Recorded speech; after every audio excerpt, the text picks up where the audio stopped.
Gimana kabarnya hari ini anak-anak? Semoga selalu dalam lindungan Allah dan diberi kesehatan ya. Nah, pada kesempatan pada pagi hari ini kita akan belajar mengenai materi patuh dan hormat kepada orang tua dan guru. Nah, sebelum kita masuk ke pembelajaran pada pagi hari ini, kita membaca doa sebelum belajar terlebih dahulu ya, dan membaca surat pendek. Membaca doa sebelum belajar terlebih dahulu ya anak-anak. 1, 2, 3. A'udzu billahi minasyaitonir rajim. Bismillahirrahmanirrahim. Raditu billahi rabba wa bil islami dinna wa bi Muhammadin nabiyyan wa rasula. Rabbi zidni ilma warzuqni fahma. Amin. Nah, kemudian lanjut. Saat ini kita membaca surat Al-Fil ya. Nah, dibuka Qur'annya dulu, kita baca bersama-sama. A'udzu billahi minasyaitonir rajim. Bismillahirrahmanirrahim. Alam tara kaifa fa'ala rabbuka bi ashabil fil. Alam yaj'al kaidahum fi tadlil wa arsala 'alaihim tayran ababil tarmihim bihijaratin min sijil faj'alahum ka'asfin ma'kul. Shadaqallahul Azim. Sebelumnya Ibu absen terlebih dahulu ya. Yang tidak masuk siapa? Gitu aja. Masuk semua? Ya, masuk semua ya. Oke, selanjutnya kita masuk ke materi yang akan kita bahas pada pagi hari ini. Nah, bahas pada pagi hari ini yaitu mengenai patuh dan hormat kepada orang tua dan guru. Nah, pokok-pokok materi yang akan kita bahas itu adalah yang pertama, nanti kita bersama-sama membaca surat Al-Luqman ayat 13-17 ya, secara bersama-sama. Terus kemudian kita belajar mengenai isi kandungan dari surat Al-Luqman ayat 13-17 itu apa. Terus kemudian kita belajar tentang mufradat atau arti perkatanya dari surat Al-Luqman ayat 17. Dan yang terakhir yaitu kita akan belajar mengenai contoh perilaku yang menunjukkan hormat dan patuh kepada orang tua itu apa saja. Ayat yang berhubungan dengan patuh dan hormat kepada orang tua dan guru itu, di sini kita akan membahas mengenai surat Al-Luqman ayat 13-17. Nah, kita baca bersama-sama dulu ya. Quran surat Luqman ayat 13-17. Dibuka Qurannya. A'udzu billahi minasyaitonir rajim. Bismillahirrahmanirrahim. Wa id qala Luqmanu li banihi wa ya'idu ya bunayya la tusyrik billah inna syirka la dzulmun 'adzim. Wa wassaynal insana biwalidayhi hamalat ummuhu wahnan 'ala wahnin wa fisaluhu fi 'amaini an ishkur li wa liwalidayhi ilayya al-masir.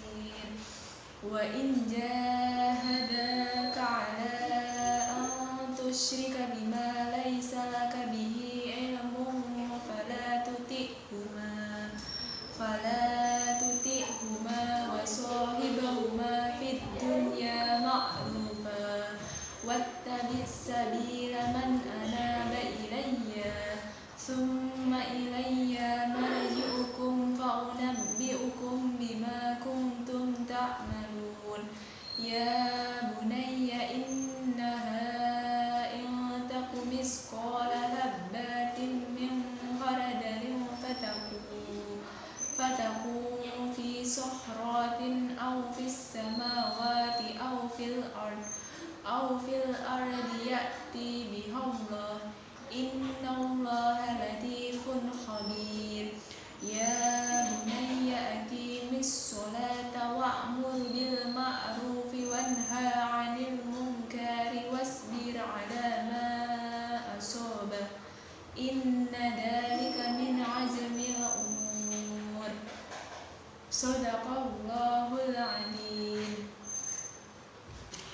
kita mengartikan perkata dulu ya, atau mufradatnya dulu, terjemahan perkatanya.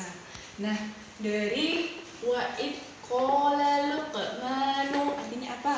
Nah, artinya yaitu dan ingatlah ketika Luqman berkata. Kemudian wa huwa ya'iduhu artinya dia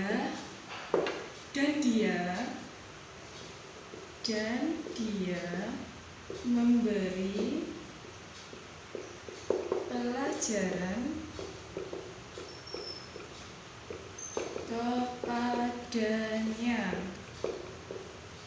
Nah, terus ya bunayya artinya wahai anakku. Wahai anakku. Kemudian la tusyrik. Nah, la tusyrik itu artinya janganlah engkau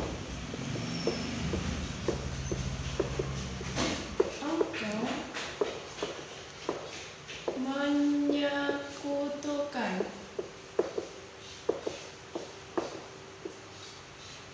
Kemudian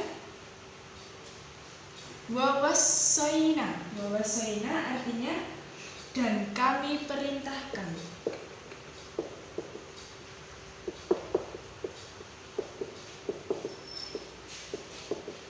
Nah, selanjutnya yaitu hamalat ummuhu. Hamalat ummuhu artinya ibunya telah mengandungnya.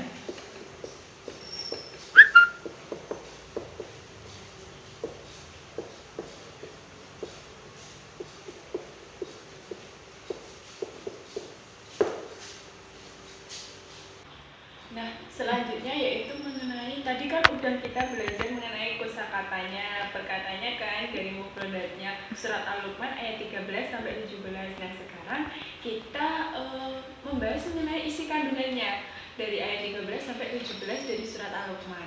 Nah, yang pertama yaitu mengenai ayat 13. Nah, ayat 13 ini menjelaskan tentang apa? Nah, tentang bahwa syarat untuk mendidik anak itu hendaknya itu dilandasi dengan lemah lembut, kemudian dengan kasih sayang, kemudian kata ya'izuhu itu diambil dari kata waz yang bermakna nasihat yang menyangkut berbagi kebajikan dengan cara menyentuh hati, kemudian dengan menyampaikan dengan lemah lembut, tidak membentak, terus kemudian dengan panggilan sayang kepada anak-anaknya. Kemudian kata bunayya, nah kata bunayyanya ini itu mengisyaratkan kasih sayang. Nah, jadi hal ini tentunya itu juga berlaku kepada para guru dalam mendidik dari peserta didiknya. Jadi tidak hanya orang tua yang dalam mendidik anaknya dengan lemah lembut dan kasih sayang, tetapi guru hendaknya juga bersikap lemah lembut dan kasih sayang kepada peserta didiknya. Kemudian dalam ayat 14 itu menjelaskan atau menggambarkan itu betapa kesusahan seorang ibu dalam merawat anaknya yang sangat luar biasa dalam mengandungnya, kemudian merawatnya juga. Jadi perjuangan seorang ibu itu sangat luar biasa dalam mendidik anaknya. Kemudian kata wahnan yaitu artinya kelemahan atau kerapuhan. Jadi ibu itu dalam saat mengandung atau saat mengandung anaknya itu dalam kondisi yang sangat lemah. Nah, tadi kan kita sudah membahas mengenai isi kandungan dari surat Al-Luqman ayat 13 dan 14. Nah, sekarang kita membahas mengenai Quran surat Al-Luqman ayat 15. Nah, dalam surat Al-Luqman ayat 15 ini menjelaskan tentang larangan untuk taat kepada orang tua dalam hal mendurhakai Allah SWT. Nah, dan nasihat ini Luqman itu kepada anaknya itu tentang menolak segala bentuk kemusyrikan dimanapun mereka berada. Jadi ayat ini itu juga sekaligus itu memberitahu bahwa mempergauli keduanya itu dengan baik hanya terkait dengan urusan dunia, bukan dalam urusan keagamaan. Nah, seperti halnya Nabi Ibrahim alaihissalam yang tetap berlaku santun kepada bapaknya walaupun pembuat berhala, namun Ibrahim ini tidak sependapat dalam hal akidahnya dengan ayahnya.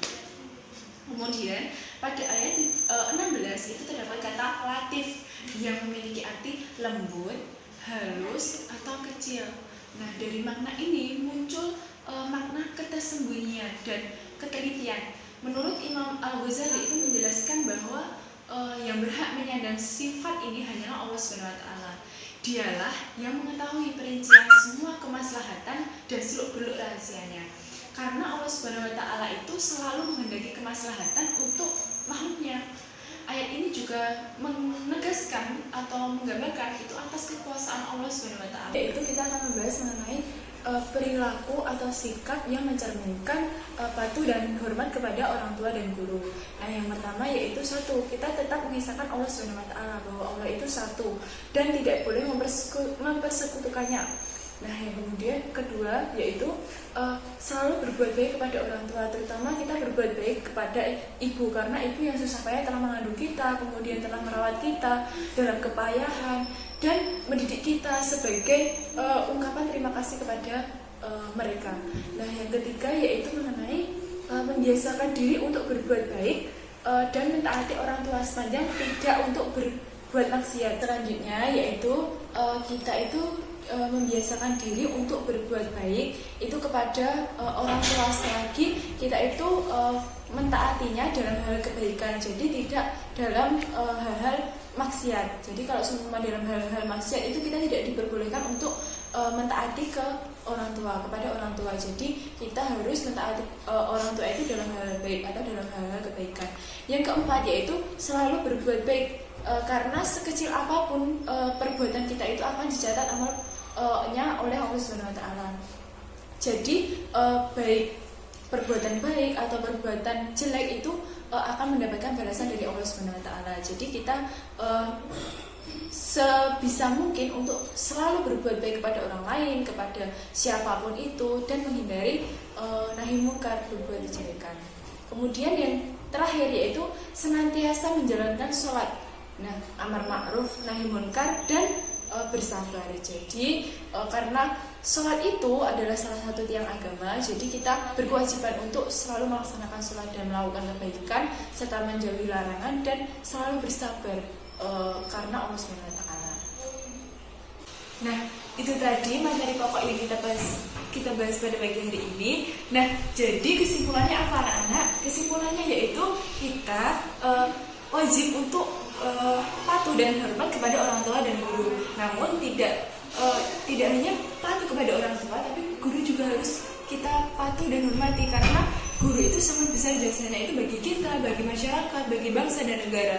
Karena tanpa ada bimbingan beliau, tanpa adanya bimbingan guru, kita itu tidak akan bisa menjadi seperti ini. Kita tidak akan bisa menjadi pribadi yang lebih baik lagi. Jadi pentingnya kita untuk mematuhi dan menghormati guru. Jadi guru itu tidak hanya memberikan disiplin ilmu pengetahuan, tetapi juga mendidik kita itu menjadi pribadi yang lebih baik, kemudian mempunyai akhlak yang karimah, kemudian juga menjadikan kita itu menjadi yang berguna bagi seluruhnya. Nah, itu tadi kesimpulan materi pada pagi hari ini yang kita sudah pelajari. Nah, nanti apabila anak-anak ada yang ingin ditanyakan, bisa ditanyakan lewat WG ya atau WhatsApp group. Nanti akan ibu jawab satu persatu dalam WhatsApp group tersebut. Nah, nanti ibu akan berikan tugas terkait dengan materi yang sudah kita pelajari tadi. Nanti dikerjakan kemudian dikumpulkan